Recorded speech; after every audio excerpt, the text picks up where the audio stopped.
राजनीतिक चेतना भी पैदा करनी। हम 5 साल तक गालियां देते रहे और वही बात करें, अगर सांप दिख दिया जाए 364 दिन दिख जाए कालदार सांप तो मारने भागते हैं, और अगर नाग पंचमी के दिन दिख जाए तो दूध पिलाते हैं। ये नीतियां कौन लोग लागू कर रहे हैं? ये निजीकरण, ये 300 से 1300 डीएपी करने वाले, 47 रुपए का पेट्रोल डीजल, 100 और 112 कौन कर रहा है? वही सरकार कर रही है जो इस देश के किसान मजदूर नौजवान से वोट लेके गई।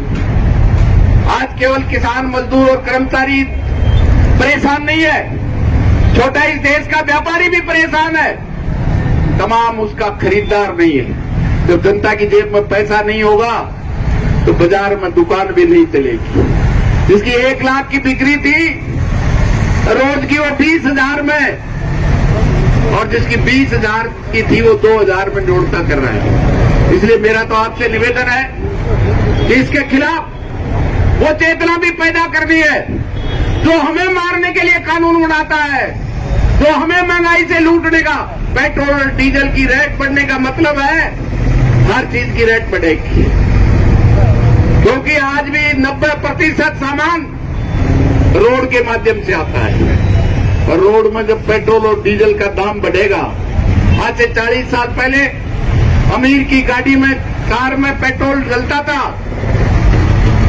आज तो जो गरीब सीकर, फतेहपुर, आज पास से जो मजदूरी करने के लिए, दैनिक मजदूरी करने के लिए मजदूर आता है, तो शहर में रह नहीं सकता।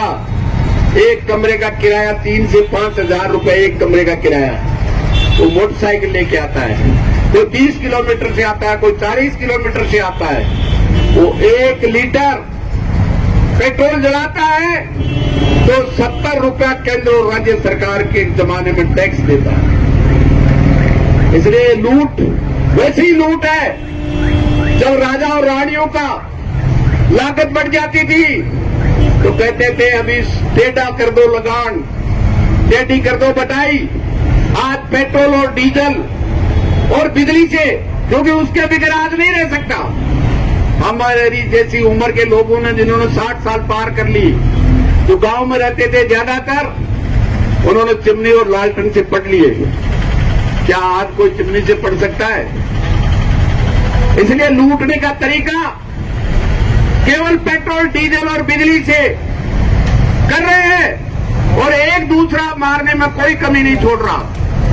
हमारे 700 से ज्यादा किसान जिन्होंने अपने प्राणों की आहुति दी है, क्या उनको पैकेज नहीं मिलना चाहिए?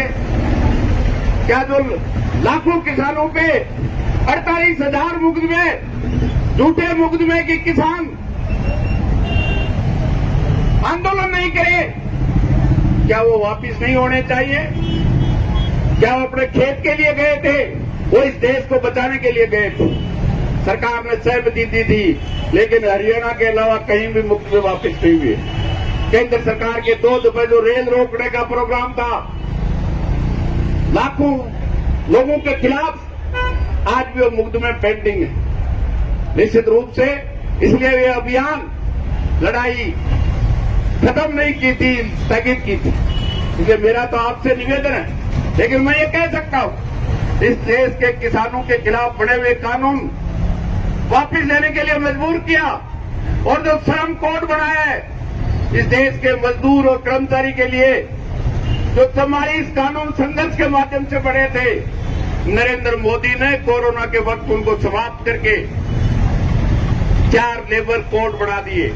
लेकिन मैं कह सकता हूं, इस देश के मजदूर की एकता के सामने नरेंद्र मोदी 2019-20 में बनाने के बाद आज 2022 तक उन लेबर कोडों को लागू नहीं कर पाया है। ये हमारे मजदूर और किसान की सबसे बड़ी एकता का सबूत है। लेकिन इस एकता को और मजबूत करना पड़ेगा, वो मजदूर और कर्मचारी के बीच में भी करना पड़ेगा। क्योंकि अभी जो बैंक के साथी आए, क्या कह रहे थे? शनिवार और इतवार की छुट्टी थी, बैंकों में छुट्टी थी, 2 दिन की हड़ताल है, ज्यादातर बैंक कर्मचारी हो, LIC के कर्मचारी हो, 4 दिन की छुट्टी मान करके अपना प्रोग्राम बना के चलेगी। किसान के हाथ 6 महीने की मेहनत को इकट्ठा करने का सवाल है, वो उस तरह से नहीं आ सकता। और किसानों ने मजदूरों के साथ सहयोग करने के लिए ग्रामीण बंद करने का आह्वान किया है निश्चित रूप से। इसलिए आज एक एक कर्मचारी को भी, मजदूर संगठनों को भी, एक एक मजदूर को समझाने की आवश्यकता है, उसकी राजनीतिक चेतना को समझाने की जरूरत है। एक एक किसान को इस MSP और सरकार की, केंद्र सरकार द्वारा लिखित में किए हुए समझौते को लागू कराने के लिए एक एक किसान के बीच में जाएगा। आप बताइए मुझे,